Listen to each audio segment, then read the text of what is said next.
واحنا بداية 23 اهوت، لابد ان نقارن ما حدث في 22 ونتعلم منه لنصححه في 23. معنا دكتور محمد سعد موسى، ماجستير المعاملات القانونية التجارية الدولية واللوجستيات. أهلا بيك معنا. اهلا بحضرتك استاذ محمد، اهلا وسهلا. أولا كلمة اللوجستيات ده مخرج من المخارج اللي احنا عايزين نبقى نتكلم فيه كيفية استخدامه مؤكد. لنخرج أو لنحقق دخل إضافي، وخاصة بالدولار والعملة الصعبة. مؤكد طبعا. رأيك إيه الأول في اللي أنا قلته؟ طيب، بسم الله الرحمن الرحيم. طبعا كالعاده لابد ان انا طبعا اوجه التحيه واوجه الشكر للتلفزيون القناه التلفزيون المصري على الاستضافه الطيبه طبعا، والبرنامج يوم جديد، وطبعا حياتك استاذ محمد على هذا التشريف الجميل. طبعا زي ما بنأكد كل مره وده نهج بنسير عليه، ان دائما وابدا الاقتصاد الدولي هو علم من العلوم بيهتم باقتصادات الدول، نسب النمو عالميا، ناتج محلي اجمالي عالمي، وهكذا. واي ازمه بتحصل انعكاساتها بتكون ايه على الاقتصادات الوطنيه والمناطق الموجوده، وكيفيه الخروج من الازمات دي بتكون ازاي. فدي تمام. نقطه بنأكد طبعا عليها مبدئيا. بالنسبه طبعا للحادث، او نقول مثلا التحديات او المشكلات او الازمات اللي بتواجه الاقتصاد الدولي بشكل عام. طبعا احنا كمصر احنا مرتبطين طبعا كدوله وكاقتصاد مصري بالاقتصاد العالمي بشكل او باخر، وكل دول العالم بتسير على هذا النهج. التحديات اللي بتواجه الاقتصاد الدولي بشكل عام هي اولا كوفيد، ازمه كوفيد، في إيه؟ كورونا، ازمه كوفيد كورونا، وباء طبعا كورونا.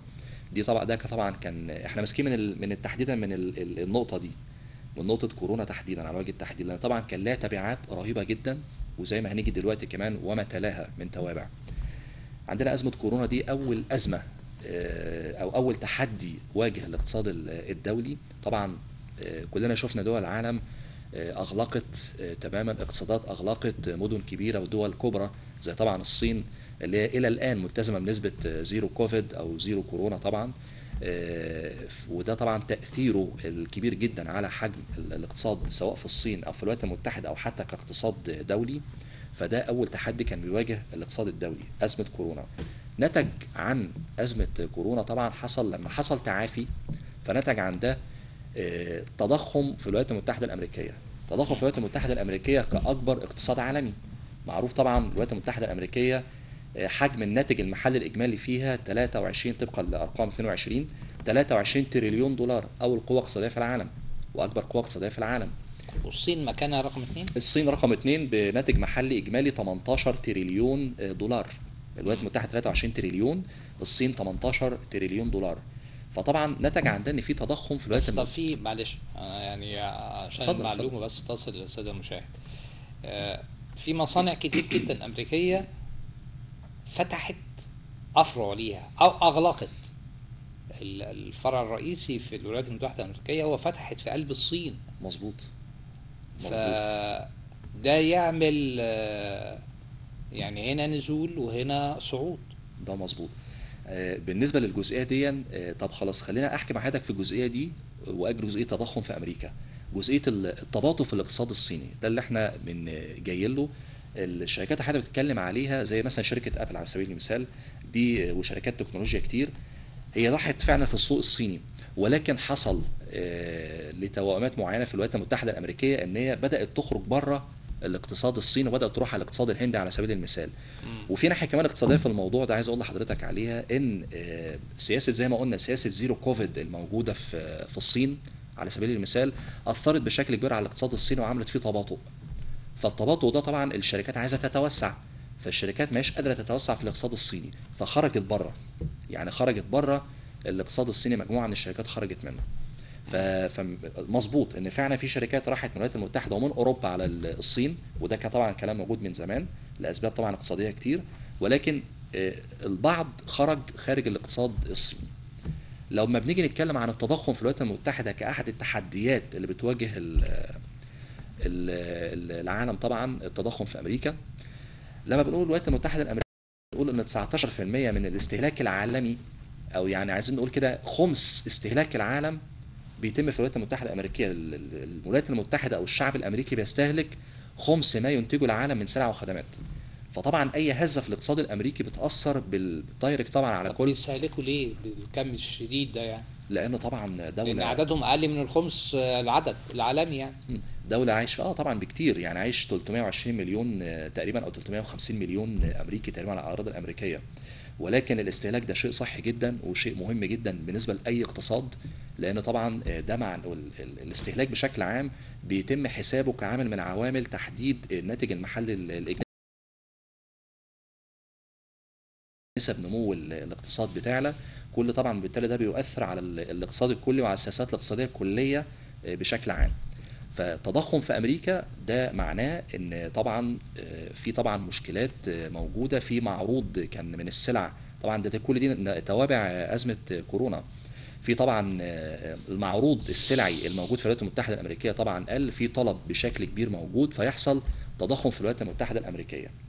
كان لابد ان الولايات المتحده الامريكيه كاكبر اقتصاد، او الفيدرال ريزيرف الاحتياطي الفيدرالي الامريكي، كان لابد ان هو ياخد خطوات استباقيه للخطوات دي. يعني كان مفترض ان هم يشددوا السياسات النقديه، او بلغتنا ان هم عشان برضه مشاهد الكريم يرفعوا الفايده. على الفتره بتاعه الرئيس السابق ترامب، احنا ان كان بنتكلم المفروض يتخذ الاجراءات من اللحظه دي يعني من الوقت. من تقريبا 20 يعني ولكن نعلم 2021.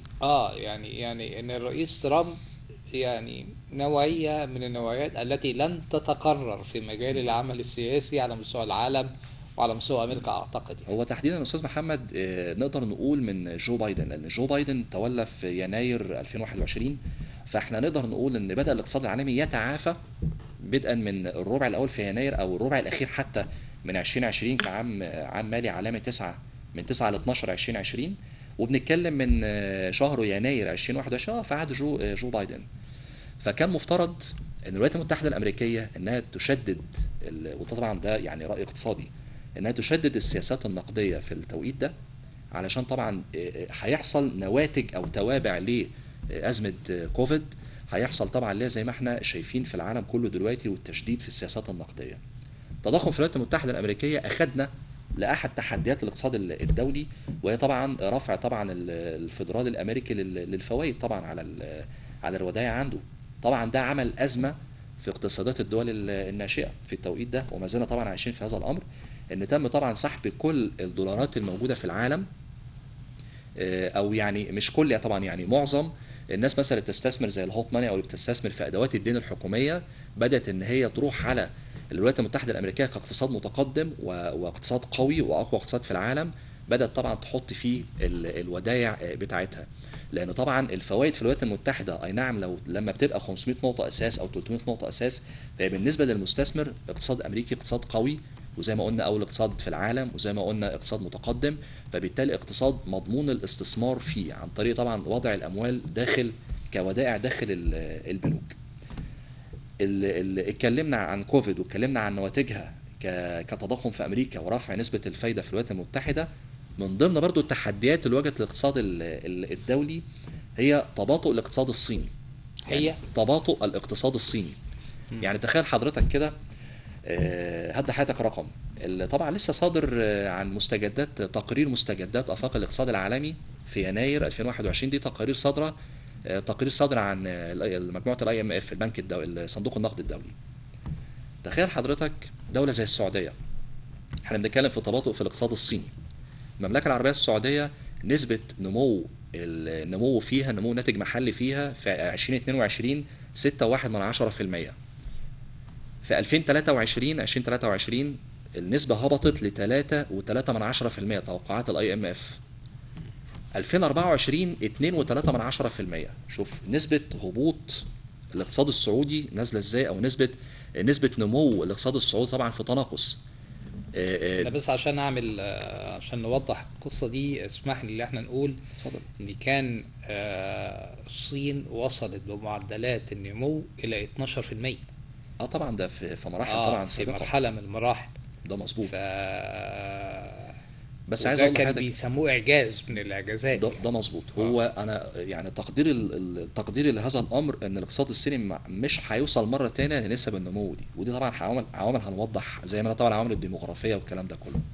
انما انا لما ذكرت حته الاقتصاد السعودي عشان عايز اقول ايه، عايز اقول ان اي تباطؤ في اي اقتصاد قوي ده معناه ان بيحصل تباطؤ او ركود في نسب نمو النواتج المحليه الاجماليه للشركاء الرئيسيين التجاريين له. طبعا الصين اكبر مستهلك للنفط في العالم كقوه كبرى. الصين طبعا زي ما احنا شايفين سوق كبرى جدا، فاي تباطؤ يحصل في الاقتصاد الصيني، اي تباطؤ في الاقتصاد ده نواتجه طبعا على العالم بتكون كارثيه. فما بال حضرتك ان يبقى في تباطؤ في نمو الاقتصاد الصيني، وتباطؤ كمان في نمو الاقتصاد الامريكي بنسبه 1.9% في 2023، ودي طبعا احصائيات صادره عن صندوق النقد الدولي. فده معناه ببساطه شديده جدا ان هتلاقي مثلا نسب نمو الاقتصادات اللي بتتعامل مع الاقتصادات دي هي كمان نسبه النمو فيها هتقل، لان هم طبعا بيعتمدوا عليهم، زي مثلا السعوديه بتعتمد على الصين في مساله النفط. طيب دكتور محمد، يعني مش عايز اقطعك، بس يعني اسمح لي اتفضل. ان احنا نقول ان السياسه والاقتصاد وجهين لعمله واحده. مؤكد. وهناك في توترات سياسيه عالميه، ليس فقط قصه الحرب الاوكرانيه الروسيه، ولكن طبعا هناك توتر في العلاقه السياسيه بين امريكا والصين. مظبوط. هناك توتر بين امريكا وايران، مع ان انا حاسس ان التوتر بتاع امريكا وايران ده تمثيليه مصطنعه يعني، لكن في المعلن هو توتر، في عقوبات اقتصاديه موجوده طبعا. هو توتر. هناك توتر بين روسيا، اسمح لي اقول، وبوتين تحديدا، الذي يحاول استعاده امجاد الاتحاد السوفيتي وتقف امامه الولايات المتحده الامريكيه وحلف الاطلنطي، وتدفع بأوكرانيا في اتجاه هذا الحرب. وبالتالي ما يحدث هو ممكن تغيير في الخريطة السياسية والاقتصادية العالمية. رأيك ايه؟ والله النقطة اللي حضرتك ذكرتها دي ممتازة جدا جدا جدا. دي هتاخدنا لجزئيتين. الجزئية الأولى التريد وور أو الحرب التجارية بين الولايات المتحدة الأمريكية والصين، زي ما حضرتك فعلا ذكرت، ده موضوع يعني مهم جدا. طبعا ده برضو نواتجه كانت كارثية على نسب نمو الاقتصاد العالمي. طبعا في توترات بين الولايات المتحدة والصين، وكلها على فكرة في يعني خلينا أقول لحضرتك برضو دايما مقولة بنقولها وتعلمناها على ايد علمائنا الكبار في مجال الاقتصاد الدولي، ان دور ورا اي مشكله على الاقتصاد. اي مشكله في العالم في الدنيا دور عليها تلاقي الاقتصاد. سيبك من مثلا المشاكل السياسيه او العرقيه او الكلام ده كله، وراها اقتصاد، وراها ابار بترول، وراها ذهب، وراها استغلال لثروات دول. فلما بنتكلم عن الحرب التجاريه الدائره بين الصين والولايات المتحده، ودي طبعا من تقريبا 2018 لما صحت الولايات المتحده الامريكيه فوجئت ان الصين تقدمت عليه في مجال التكنولوجيا، دخلت في مجال الجنريشن 5 او الجي 5 اللي هي التكنولوجيا الجيل الخامس. سيطرت الصين على هذا الامر طبعا بنسبه كبيره جدا. فالولايات المتحده حبت توقف هذا الكلام. فطبعا حرب اقتصاديه وتجاريه بالاساس، يعني كل اللي داير ده وراه طبعا الاقتصاد. الجزئيه الثانيه والمهمه طبعا من خلال كلام حضرتك هي ان احنا برضو عايزين نوضح كمان للمشاهد الكريم اللي حادث دلوقتي هو صراع نقدر نقول عليه صراع في نماذج التنميه. يعني في الوقت الحالي احنا بنشاهد في الوقت الحالي، وطبعا يمكن حرب روسيا واوكرانيا على وجه التحديد برضو كحرب اقتصاديه برضو ونواتجها او توابعها الاقتصاديه اللي احنا شايفينها دي على وجه التحديد تعمل ايه؟ دي تعمل يعني نقدر نقول زعزعه في قوه وهيمنه الولايات المتحده الامريكيه وحلفاء الغربيين على قياده العالم. طبعا مفاجاه برضو لحضرتك والمشاهد الكريم ان هيمنه الولايات المتحده الامريكيه بدات تتزعزع اقتصاديا على العالم من السبعينات تقريبا، من وقت طبعا نيكسون تشاك، صدمه نيكسون اللي حصلت، وموضوع تغيير العمله بالذهب والكلام ده، والدولار حل طبعا مكان الذهب كعمله تقييم عالمي.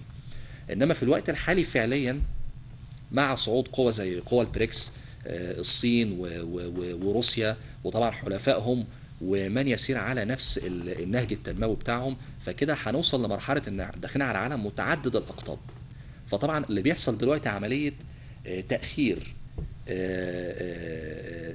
في تقدم بعض القوى زي روسيا وزي الصين كاقتصادات ناشئه من جانب الاقتصادات الغربيه والمتقدمه.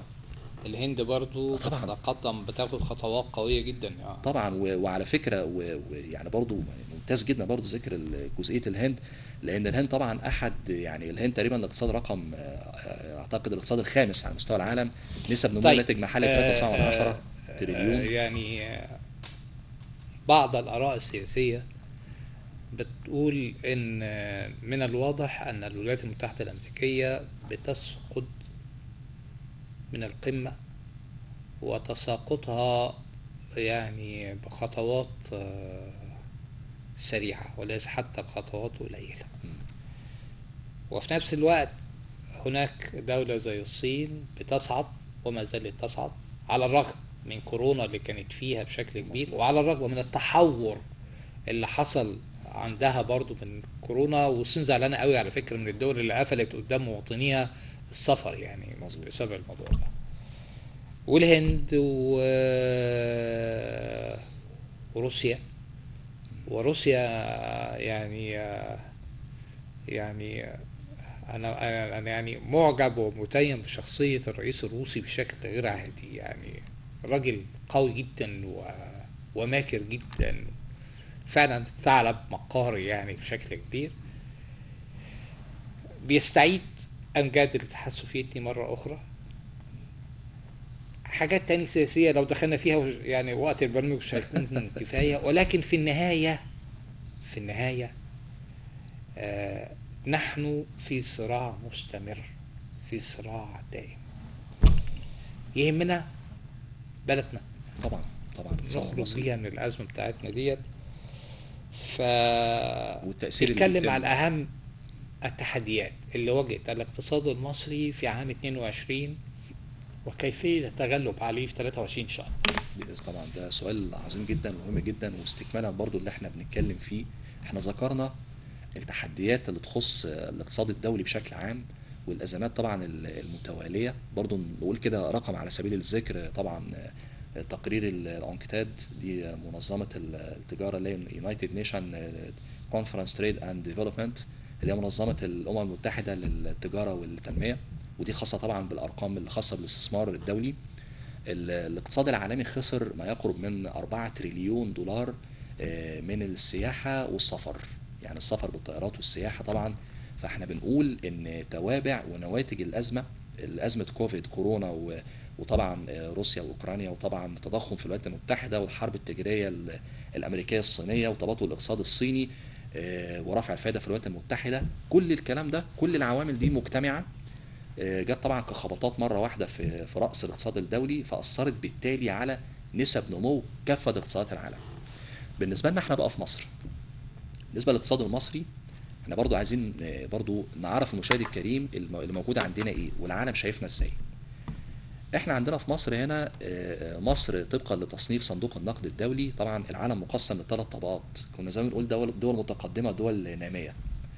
الان العالم مقسم 3 طبقات: دول متقدمة أو اقتصادات، خلينا نقول اقتصادات متقدمة، واقتصادات ناشئة أو اقتصادات صاعدة أو أسواق ناشئة، دايما نسمع المصطلحات دي في وسائل الإعلام، وأخيرا اقتصادات هشة.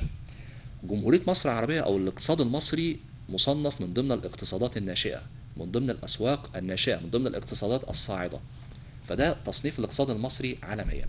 التحديات اللي واجهتنا معظم مناطق العالم من الناحية الاقتصادية. احنا عندنا في مصر طبعا بعض الامور، على سبيل المثال رفع الفائده في الولايات المتحده كاحد تحديات الاقتصاد الدولي. نتج عن الكلام ده ان طبعا كل اللي بيستثمر في اي اقتصاد ناشئ بيستثمر في ادوات الدين الحكومي، او بنقول عليها اللي هي الاموال الساخنه او الهوت ماني. بالطبع طبعا ان هي بتهرب من الاسواق الناشئه وبتروح على الاقتصادات المتقدمه. الاقتصاد المصري كان يعني خرج منه خلال طبعا بدايه شهور الازمه ما يقرب من 18 او تقريبا 22 في اول 4 شهور من 22 ما يقرب من 22 مليار دولار. طبعا دي في اموال كانت يعني بيتم استثمارها في ادوات الدين الحكومي، فخرجت بره راحت على الولايات المتحده الامريكيه. طبعا احنا بنقول التحدي او التحديات تواجه مصر او الاقتصاد المصري، وطبعا هنتكلم دلوقتي كمان عن ازاي ان احنا نطلع منها، والعالم برضو شايفنا ازاي في 2023. ده يهمني جدا. فده بالنسبه طبعا للتحدي اللي واجه الاقتصاد المصري. اولا ان في اموال ساخنه خرجت بره اقتصاد مصر كاقتصاد ناشئ، راحت على الاقتصادات المتقدمه او الولايات المتحده الامريكيه. الامر الثاني وطبعا وده امر برضو يعني مهم جدا، احنا لو جينا بصينا على التقرير كان صادر عن صندوق النقد الدولي في او تقريبا البنك الدولي في بدايه طبعا عام 22 او مع بدايه الازمه الروسيه الاوكرانيه، كان صدر تقرير. وبرضه التقرير ده كان يعني برضه نشأته تعتبر من بعد كوفيد على طول، يعني بعد ما الاقتصاد العالمي بدأ يتعافى. وطلع تقرير قال ان نسبة الديون في الدول الناشئة او في الاقتصادات الصاعدة كلها ان هي هتواجه ازمة في المسألة دي، ونسبة الدين هتعلى شوية.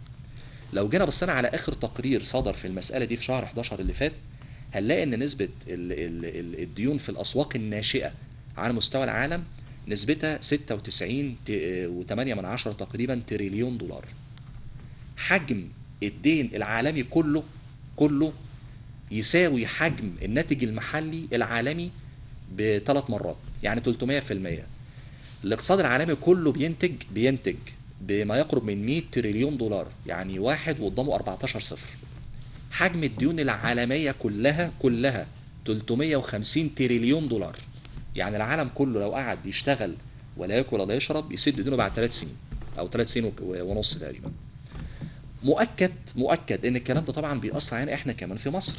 مؤكد طبعا ده شيء منطقي جدا، زي ما بيحصل في كافه الاقتصادات الدوليه وكافه اقتصاد الدول الناشئه. وبالمناسبه الاقتصاد المصري اقتصاد متماسك وصلب على الرغم من الخبطات المتتاليه اللي بيتلقاها طبعا، زي اي اقتصاد موجود في العالم، او زي اي اقتصاد ليه نفس الظروف بتاعته. مؤكد طبعا نسب الديون هتزيد. فدي برضه تحدي اخر، ان احنا عايزين نمول الديون بتاعتنا. برضو دي فجوه موجوده عندنا بعد طبعا خروج الهوت ماني من السوق من الاقتصاد المصري ومن كافه اقتصاد الدول الناشئه. فده كان التحدي الثاني. التحدي برضو الثالث والمهم في طبعا، واحنا كنا يعني وده مش كلام سر او مثلا مش كلام ان هو يعني مثلا ما حدش يعرفه، لا ابدا. رئيس البنك الفيدرالي الامريكي قال في بدايه عام 2022 او اواخر عام 2021 ان هم هيرفعوا الفايده في عام 2022 وفي عام 2023. تجديد السياسه النقديه برفع الفايده، وطبعا اموال بتروح على البنوك، ده هيؤدي لايه؟ ده هيؤدي طبعا لمؤكد، ده طبعا ده علم، انه هيروح لركود، ان الاقتصاد رايح لمرحله او محطه ركود. هيبقى في نوع من الركود شويه في النمو انا بدل ما اعمل الاقتصادي. مشروعي ما انا اروح احط فلوسي في بنك طبعاً. واخد 25%.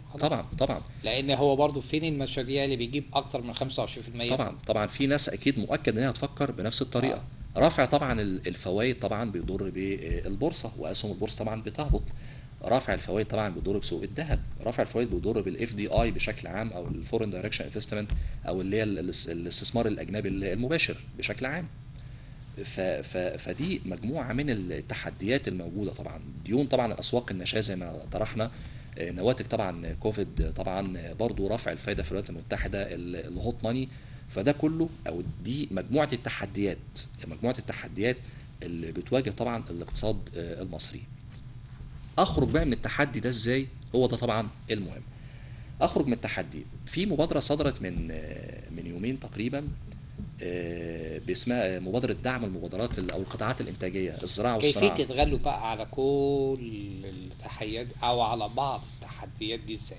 ده احنا طبعا هنيجي طبعا للكلام ده دلوقتي طبعا، لان احنا لابد ان احنا هي تحديات قائمه، لابد طبعا من التغلب عليها طبعا بشكل كامل. لا يعني انا عايز اعمل مقارنه، ودي من الحاجه الغريبه. يعني الصين دوله كبيره فلها مؤسساتها ولها مظبوط. سنغافوره دوله صغيره مظبوط، ولكن تحولت الى اعلى دخل قومي للفرد على مستوى العالم. بروناي، سلطنة بروناي، قطر، الامارات، تايوان، روسيا. كيف استلم بوتين روسيا وكيف وصل بها؟ مظبوط. لابد ان تكون هناك روشتة علاج، وروشتة علاج سريعة. مظبوط. الناس هي نجحت تجاربهم فين؟ تركيا ما هي نجحت تجاربها فين؟ احنا لابد نستفيد من هذه التجارب. المنظور اللي انت شايفه سياسيا كيف يتم او اقتصاديا بلا سياسيا، لان هو انا قلت برضو في الاول ان السياسه والاقتصاد واحد. مؤكد طبعا في ارتباط. شوف حضرتك برضه، انا برضه بخصوص مساله ارتباط السياسه بالاقتصاد او علم السياسه بعلم الاقتصاد، طبعا ده امر مؤكد، لان طبعا اي سياسات في الدنيا او اي فكر بيترجم لسياسات، واي سياسات بتترجم لقوانين. فطبعا طبيعي ان يكون في ارتباط ما بين الامرين، ده شيء مؤكد طبعا. طيب، وسؤال حضرتك ده عظيم جدا ومهم جدا، وده بياخدنا للجزء اللي هنتكلم فيه حالا، وهي ازاي نخرج من هذا الامر. شوف حضرتك، احنا دلوقتي زي ما قلنا احنا في كرايسيس، في ازمه. اي ازمه في الدنيا علم اداره الازمات بيقول ان في دايما حلين، في حل على المدى البعيد وفي حل على المدى القصير. يعني في حل زي بالظبط شخص كده رايح لطبيب مثلا، وفي مثلا في الم في درس مثلا من دروسه، ولابد من خلع هذا الدرس، فمبدئيا ما اقدرش اخلع، في التهاب فلازم تاخد مسكن، فناخد مسكن بس يسكن الالم، لكن طبعا مؤكد ان انا هلجا للحل اللي على المدى البعيد. انا هتكلم حلول على المدى البعيد وحلول القريبه حاليا. حلول على المدى البعيد الاقتصاد المصري ماشي فيها منذ سنوات. اولا في ملف الصناعه، توطين الصناعه. يعني توطين الصناعه ده ملف مهم جدا. بدل ما انا بستهلك كتير، وده برضه نقطه خطيره جدا، بدل ما انا استهلاكي بيزيد، بدل ما كل شويه في بضائع او في صناعات معينه انا قادر كاقتصاد على توطينها على ارض مصر، خلاص اقوم بالخطوه دي، اوطن صناعه، وبالتالي ما يكونش فيه ضغط على ميزان المدفوعات بتاعنا، وبالتالي ما اقدرش او مش هستورد بشكل كبير، وبالتالي هوفر العمله الدولاريه او العمله الاجنبيه الموجوده عندي واستخدمها في امور اخرى، وبالتالي ابقى انا مرتاح. فده الامر الاول. الامر الثاني برضه المهم جدا هي فكره، او نقدر نقول عليها عمليه دايما انا بقولها الريسايكلينج، او اعاده التدوير، او نقول اعاده تدوير الاقتصاد مره اخرى، او نقدر نقول اصلاح هيكلي للاقتصاد. لابد ان يكون في اصلاح هيكلي لهيكل الاقتصاد. في اصلاح اقتصادي موجود والدوله ماشيه فيه، لابد فيه اصلاح هيكلي.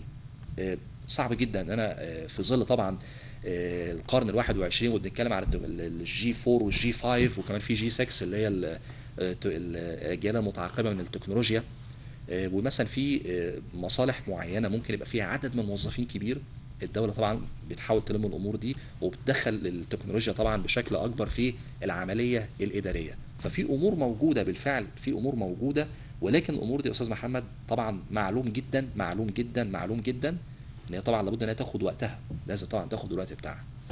الحل زي ما احنا قلنا في الازمه بقى حاليا، الحل الفوري في الوقت الحالي. اول حاجه في طبعا احنا عارفين طبعا لما سعر الفايده بيعلى، طبعا بيعلى على الاقراض والاقتراض. الدوله عملت مبادره تقريبا امبارح او اول امبارح تقريبا، دعم المبادرات الانتاجيه، 150 مليار جنيه مصري لدعم الزراعه والصناعه. الامر الثاني عشان برضو ماشيه برضو في نفس الاتجاه اللي بنتكلم فيه، عشان اقدر ان انا احجم فكره استخدام الدولار وانه ما يخرجش بره الاقتصاد، او العمله الاجنبيه بشكل عام ما تخرجش بره الاقتصاد، وازود الانتاج بتاعي، وبالتالي طبعا مؤكد ان الصادرات بتاعتي هتزيد. طيب سعر الاقراض 11%، يعني سعر الاقراض 11% على اي حد يعمل مشروع، او اي حد هيعمل طبعا او داخل في هذه في الوقت اللي هي بتدي فيه 25 في الوقت الحالي لا في يعني اقصد من كلامي ان ده شكل من اشكال التشجيع. انا باخد الفلوس بديهم نسبة للمودع الفلوس في البنك، عميل البنك 25% او 22.5%، وفي نفس الوقت بأقرض في هذه المشاريع بنسبة 11%. طبعا ده كلام عظيم جدا جدا جدا جدا في ظل طبعا وجود أزمة. ليه؟ لأن ده معناه صانع القرار الاقتصادي بيشجع، والمستثمر بيقول له اتفضل اشتغل، اتفضل في طريق مفتوح لك. في مشكلة في سعر الفايدة، سعر الفايدة هبط، والدولة هتتحمل هذا الفرق، يعني الدولة تحمل الفرق ما بين سعر الاقراض وسعر الاقتراض وهكذا. فده طبعا ده شكل من الاشكال المواجهه. برضه من ضمن اشكال المواجهه اقتصاديا او باستخدام السياسه النقديه في حالات التضخم. طبعا في تضخم في الاسعار، فطبعا بيحصل ان لابد من رفع الفايده، عشان اولا العمله بتاعتي طبعا ما تهبطش بشكل كبير، والامر الثاني علشان انا اقدر احجم نسب الاستهلاك الموجوده داخل الاقتصاد. فدي برضو من ضمن الحلول اللي بتستخدم. طيب كقاعدة عامة، أنا عايز أوفر دولار، لابد أن يكون عندي منتج يصدر عشان يوفر الدولار، منتج زراعي، منتج صناعي، منتج سياحي، أي أنواع المنتجات، قناة السويس، الغاز، البترول، اللي أي حاجة. وفي نفس الوقت أوفر الاستيراد عشان أوفر الدولار اللي بستورد بيه. احنا من اكبر الدول على مستوى العالم في استيراد القمح، ومصدر الاستيراد بتاعنا هما اتنين، الصراع فيما بينهم أيوة. روسيا واوكرانيا. نسبة كبيرة، نسبة 75% تقريبا أو 73%. اللوم هنا على فكرة وش على الشعب، معلش يعني، لان هو في ناس كتير قوي تتكلم ان استهلاكنا استهلاكنا استهلاكنا. انا اتذكر ان في كتير راحوا مؤتمرات دولية، فكانوا معهم جنسيات العالم قاعدين على ترابيزات بياكلوا، أكبر يعني مجموعة عايزة أعيش مجموعة المصرية. ثقافات طبعا وعادات. دي فلسفة أكل. إحنا بالنسبة لنا لما بنيجي حضرتك نعمل سندوتش لابنك أو بنتك وهي رايحة المدرسة، بتلاقي سندوتش كده وشريحة بسيطة جدا من الحشو. ف يعني انا مش عايز استرسل اكتر أبداً. لكن عايز اقول ان احنا وتأقلمنا على ان نملأ بطننا بعيش، فهل ده يبقى عيب؟ طيب ازاي نحل؟ بص حضرتك السؤال ده يعني جميل جدا ومنطقي جدا. طيب نجاوب عليه بقى ازاي؟ ده طبعا حضرتك يعني ما شاء الله انا سعيد جدا حضرتك بتفتح معانا طبعا امور كتير، وطبعا يعني عارف بتستفزني كده انا بقى ايه ابدا ان انا استرسل برضه في معلومات اقتصاديه. شوف حضرتك كل شيء بالعلم. اولا بالنسبه للاستهلاك، طبعا استهلاك اغذيه او غيره، الاستهلاك ده في اي اقتصاد في العالم، في اي اقتصاد في العالم، يعني اقتصاد مصري او اقتصاد امريكي او صيني. وانا لسه ذاكر من شويه ان الاقتصاد الامريكي بيستهلك خمس ما ينتجه العالم كله، يعني طبعا يعني 19% رقم ضخم جدا. الاستهلاك في مجتمع من المجتمعات ده شيء صحي جدا، لان معنى الاستهلاك ده معناه ان نسب نمو الناتج المحلي الاجمالي للدوله هيزيد. فطبعا الاستهلاك ما اقدرش ان انا اضغط الاستهلاك، انا بضغط استهلاكي طبعا في اوقات الازمات، يعني انا كفرد في اوقات الازمات والله بجيب تمام. كذا وكذا. تمام. طب هو للاسف الوقت عدى بسرعه، بس انا مجهز سؤال تحت امر وارجو حضرتك. يا رب تكون الاجابه اجابه تفاؤليه. تحت امر حضرتك. كيف تنظر الى عام 23 والاقتصاد المصري؟ يا رب يكون الاجابه لا تفاؤليه، طبعا. اتمنى. طبعا لا طبعا ده طبعا عهدنا طبعا بمشاهدينا الكرام، وعهدنا طبعا وانا دايما بقول ان اي شخص بيتصدر في الحديث في امور تهم الناس وتخصهم لابد طبعا يكون عالم وفاهم الامر ده. ببساطه شديده جدا احنا بنتكلم في البنك الدولي او صندوق عفوا النقد الدولي قال ان نسبه نمو الاقتصاد المصري 4.5% عام 2023.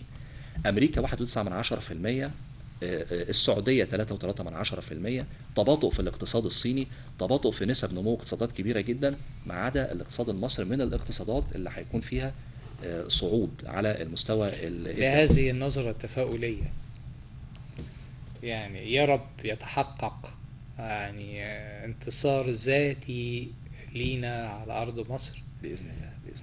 وتخفف المعاناة على كهل المواطن المصري.